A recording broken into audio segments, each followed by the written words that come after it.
Hi, and welcome to Mark chapter 4, verses 35 to 41.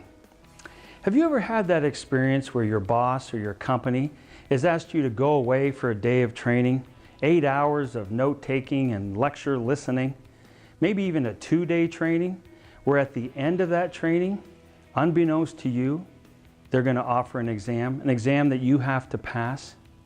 You know, sometimes God deals with us similarly. He brings us through training, if you will, or teaching, and then gives us an exam to see if we really understand what He's been teaching us, to see if we really get it.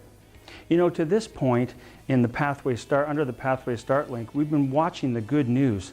So the question is, do we really understand who Jesus is and what He's offering us in terms of bringing the kingdom to us? I think this is particularly the question that Jesus has in His mind as He's training the disciples to trust in Him in Mark chapter 4, verses 35 to 41. You see, He's been speaking to them earlier on in His ministry on many occasions about His power and authority over disease and sickness and what the meaning of the good news is. But the real question is, are they listening?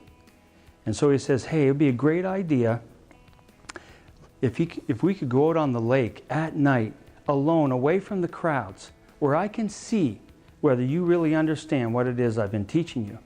And so you'll see verses 35 and 36, we'll pick it up there, that they actually get in a boat and head across the lake of Galilee at night. And in verse 37 though, a very furious squall comes upon the lake, great windstorm.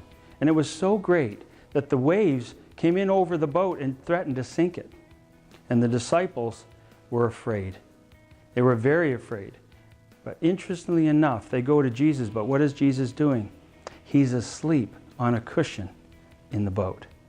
Have you ever felt that way, that in your problems, difficulties, challenges in life, maybe financial pressures, maybe with children, maybe with other relationships, or even your own health, you wonder, is God really, in tune with what's going on? Does He care, or is He asleep at the wheel, so to speak?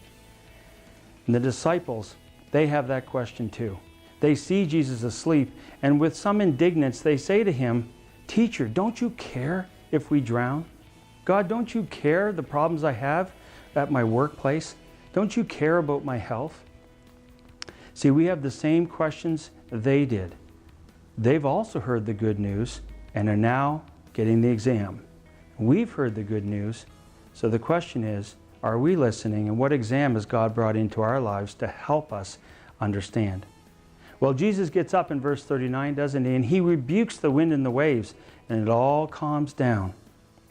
But then you'll notice, not only does He speak to nature, the wind and the waves, He turns and addresses the disciples, asking them 2 questions.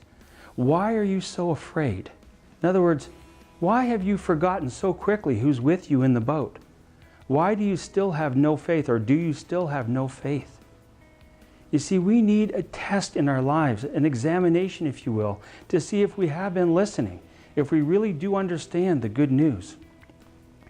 Or maybe, on your pathway to Christ, you're really where the disciples are in verse 41.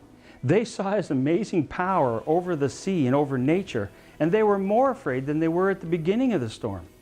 And they said amongst themselves, probably repeatedly, "Who is this, that even the wind and the waves obey Him?" You know, the next time you go through a trial or a difficulty, a challenge of any sort, rather than seeing it negatively, ask yourself, what is it God is trying to teach me with respect to the good news? How is He helping me understand who Jesus really is and what it means to put our faith in Him?